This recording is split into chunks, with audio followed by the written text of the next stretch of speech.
Netherlands का Colorado में अचानक एक दिन रिपर्स नाम के जीव सिंक होल से बाहर निकलकर पृथ्वी की सतह पर आ गए, जो शायद हजारों सालों से गुप्त रूप में सोए पड़े थे। ऊपर आकर उन्होंने इंसानों को मारना शुरू कर दिया और लगभग मानवता को खत्म ही कर डाला। लेकिन आश्चर्यजनक रूप से ये रिपर्स 8000 फीट की ऊंचाई से 1 फीट भी ऊपर नहीं जा पाए। तो बचे हुए इंसानों ने 8000 फीट की ऊंचाई को नापकर पिलर्स गाड़ दिए और एक सेफ जोन के लिए लाइन बनाई। इसको इंसानों ने द लाइन नाम दिया और उसके ऊपर ही घर बनाकर रहने लगे। वैसे ही एक जगह 8460 फीट पर बनाई, जिसकी संख्या 193 लोग ही थे। उन्हीं में हंटर नाम का एक लड़का अपने पिता विल के साथ रहता था। इस जगह पर वो अकेला ही बच्चा होता है। हंटर के फेफड़े कमजोर होने की वजह से हर रात उसको मशीन से ऑक्सीजन देनी पड़ती है। वहीं हाल ही में उसकी माँ की मौत हो जाने की वजह से वो उदास और अकेला पड़ गया था। इसीलिए लाइन से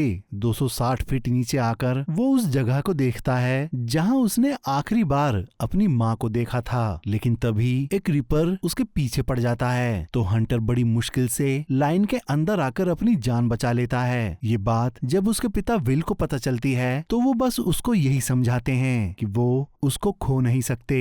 हंटर अपनी इस हरकत की वजह से उनसे माफी मांगता है। वहीं उनके पड़ोस में नीना नाम की महिला लगातार गोलियों में कुछ एक्सपेरिमेंट करके एक बहुत मोटे लोहे जैसी धातु को भेदने की लगातार कोशिश में लगी रहती है, लेकिन अभी तक वो कामयाब नहीं हो पाई थी। असल में वो और हंटर की माँ दोनों ही साइंटिस्ट थीं, जो रिपर्स को मारने के लिए एक्सपेरिमेंट किया करती थी। लेकिन हंटर की माँ की मौत के बाद अब वो अकेली ही इस कोशिश में लगी रहती है। पर विल कभी नहीं चाहता था कि उसकी पत्नी नीना के साथ काम करे, इसीलिए वो अपनी पत्नी को उसके साथ काम करने से मना करता था। उसे नीना पर कभी भरोसा ही नहीं था। पर हंटर की माँ जानती थी कि एक दिन हंटर के ऑक्सीजन फिल्टर्स खत्म हो जाएंगे और उनको लाइन के नीचे जाना ही होगा, तो क्यों ना वो उससे पहले ही रिपर्स को मारने का रास्ता खोज लें। वहीं कैटी नाम की लड़की विल की बहुत अच्छी दोस्त होती है। वो ज्यादातर उसी के साथ रहती और शिकार करा करती। फिर एक रात हंटर का ऑक्सीजन फिल्टर जल जाता है, तो विल समय रहते उसको बदलकर हंटर को बचा लेता है। पर अब उसके पास सिर्फ एक ही फिल्टर बचता है। वो फिल्टर भी अगली रात जल जाता है, तो विल जल्दी से हंटर को इंजेक्शन लगाकर नॉर्मल करता है। अब हंटर की जान बचाने के लिए विल के पास लाइन से नीचे उतरकर शहर के हॉस्पिटल से ऑक्सीजन फिल्टर लाने के अलावा कोई और रास्ता बचता ही नहीं। तो विल ना चाहते हुए नीना के पास जाकर ऑक्सीजन फिल्टर लाने की बात कहता है। साथ ही वो उसको बता देता है कि अगर वो नहीं गया तो उसका बेटा मारा जाएगा, क्योंकि विल जानता था सिर्फ नीना ही थी जो शहर के हॉस्पिटल से रिपर्स से बचकर ऊपर तक आई थी और वो सालों से उन्हें मारने के लिए रिसर्च कर रही है। तो विल उसको सुरंग के रास्ते वहां पहुंचने की बात कहता है, जहां विल पहले काम किया करता था। लेकिन नीना अभी भी उसको वहां जाने से मना करती है, क्योंकि वो जानती थी लाइन से नीचे जाना मतलब मौत निश्चित है। तो विल उसको समझाता है कि इसी बहाने से तुमको शहर में बनी अपनी लैब में जाने का मौका मिल जाएगा और शायद वहीं तुमको रिपर्स को मारने के लिए और भी साधन मिल जाएं। इतना कहकर विल अपने घर वापस चला जाता है। उसी रात नीना को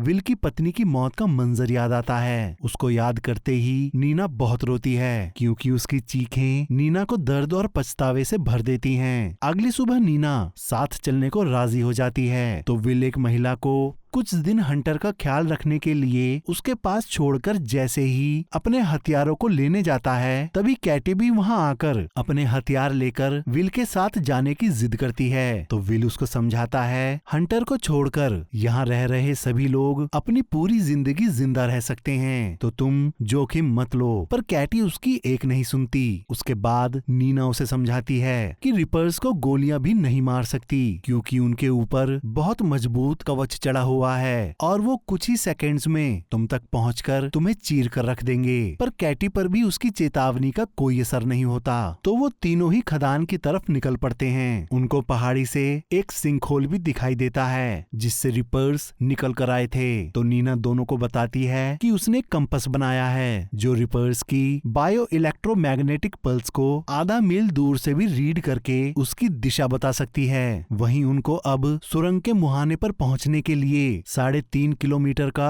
खुला रास्ता तय करना था। फिर वो तीनों सुरंग की तरफ जाने के लिए लाइन क्रॉस कर लेते हैं। हालांकि कैटी को भी नीना पसंद नहीं थी, तो वो विल को उसके बिना ही आगे चलने के लिए कहती है। इस पर नीना टोंट मारती हुई उससे कहती है, मुझको पता है तुम अपने पिता के उम्र वाले आदमी के साथ सोना चाहती हो, जो कि विल ही होता है। ये सुनकर कैटी भड़कती हुई नीना से कहती है, और मुझे पता है तुमने किसको मारा है। तभी विल बीच में आकर दोनों को शांत कराकर आगे बढ़ने को कहता है। वो अब तक 380 फीट नीचे इसकी एरिया में उतर आए थे। तभी नीना का कंपास एक रिपर के नजदीक होने का इंडिकेशन देता है और उन्हें रिपर के माथे पर लगी रोशनी दिखाई दे जाती है। अब क्योंकि वो लोग भागकर लाइन तक नहीं पहुंच सकते थे, तो नीना इसकी लिफ्ट के सहारे लाइन तक पहुंचने की बात कहती है। तो जब तक विल इसकी लिफ्ट के जनरेटर को ऑन करता है, तब तक नीना और कैटी रिपर पर ग्रेनेड और गोलियां चलाना शुरू कर देती हैं। विल लिफ्ट का जनरेटर ऑन कर देता है और वो तीनों बड़ी मुश्किल से लिफ्ट के सहारे हवा में ही 8000 फीट की ऊंचाई पर आ जाते हैं। लेकिन केबल में झटका लगने की वजह से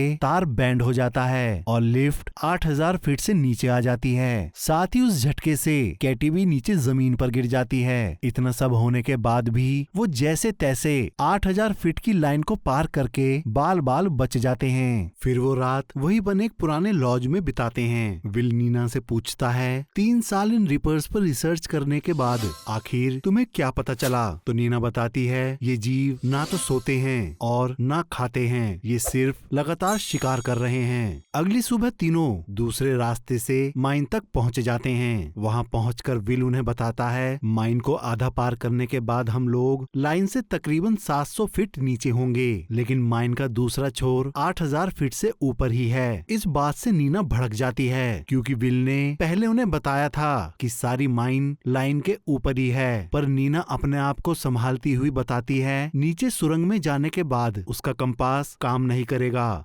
जिसके कारण रिपर्स के वहाँ मौजूद होने का उन्हें पता ही नहीं चलेगा। लेकिन रिपर्स अंधेरे में भी देख सकते हैं और हमारे द्वारा सांस के सहारे छोड़ी गई कार्बन डाइऑक्साइड को आसानी से ट्रैक करके पलक झपकते ही हम तक पहुंच जाएंगे। उसके बाद फ्रस्ट्रेशन में नीना गुफा में चली जाती है। फिर तीनों धीरे धीरे आगे बढ़ने लगते हैं। वो लेवल 9 से लेवल 8 पर आकर देखते हैं कि सेफ्टी रीजंस की वजह से लेवल 8 की सुरंग का रास्ता पहले ही बंद कर दिया गया था, जो विल को पता ही नहीं था। तो अब विल उनसे कहता है, अब हमको और नीचे लेवल 7 पर जाना होगा और वो कम से कम 3000 फुट नीचे है। इतने ज्यादा नीचे उतरने की बात से अब कैटी को भी डर लगने लगता है। वहीं नीचे जाने से पहले विल और नीना कैटी को बताती है, नीचे जाकर भाग नहीं सकते, इससे जल्दी थकान होगी और कार्बन डाइऑक्साइड 4 गुना ज्यादा निकलेगी और उसके सहारे रिपर्स हमें पल भर में ढूंढकर मार डालेंगे।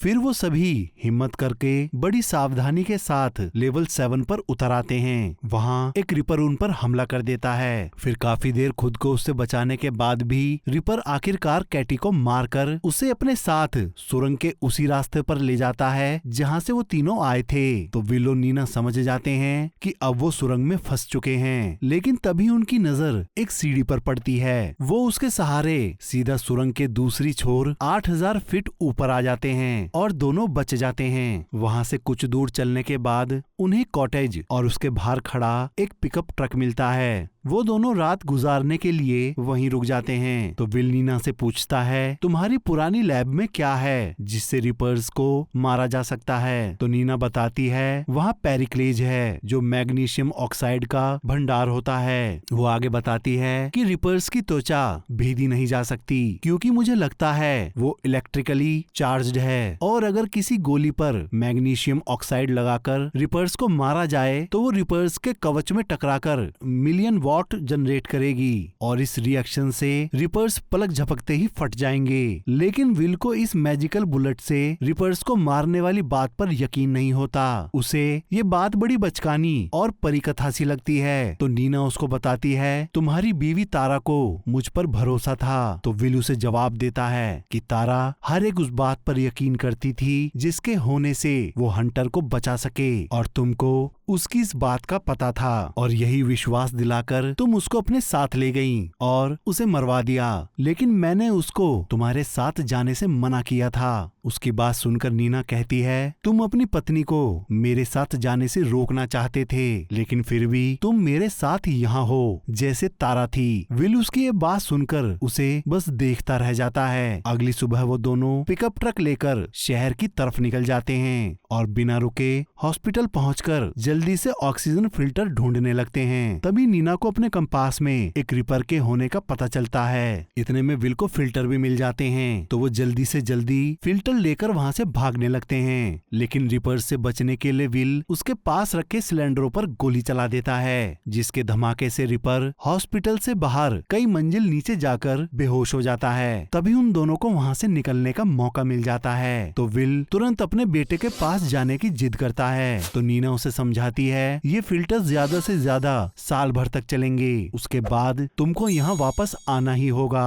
और हम हमेशा के लिए लाइन के ऊपर रह भी नहीं सकते, इसीलिए आज नहीं तो कल हमें रिपर्स से लड़ना ही होगा। इस बात से विल उसके साथ लैब जाने के लिए तैयार हो जाता है, क्योंकि कहीं ना कहीं उसको भी लगता था कि शायद नीना रिपर्स को सच में मारने में कामयाब हो जाए। तो वो दोनों वहाँ से सीधा लैब पहुँच जाते हैं। नीना वहाँ गोली के ऊपर मैग्नीशियम ऑक्साइड लगा लेती है। तभी विल को उसकी फैमिली का फोटो दिखाई देता है, वो उसे नीना को देता है। नीना रोते हुए बताती है कि रिपर्स जिस दिन बाहर आए थे उसी दिन उन्होंने उसकी पूरी फैमिली को मार डाला था। उसके बाद नीना उस गोली को रिपर की खाल पर टेस्ट करती है, पर कामयाब नहीं होती। तो वो खुद वहीं रुककर विल को उसके बेटे के पास चले जाने को बोलती है, क्योंकि वो वहाँ मौजूद और भी चीजों को ट्राई करना चाहती थी। तो विल वहाँ से चला जाता है। नीना खुद कई बार टेस्ट करती है पर नाकामयाब ही रहती है। तो वो थक हार कर चारों तरफ अपनी नजर घुमाती है। उसको वहाँ पावर सेल बनने और उसके खत्म होने के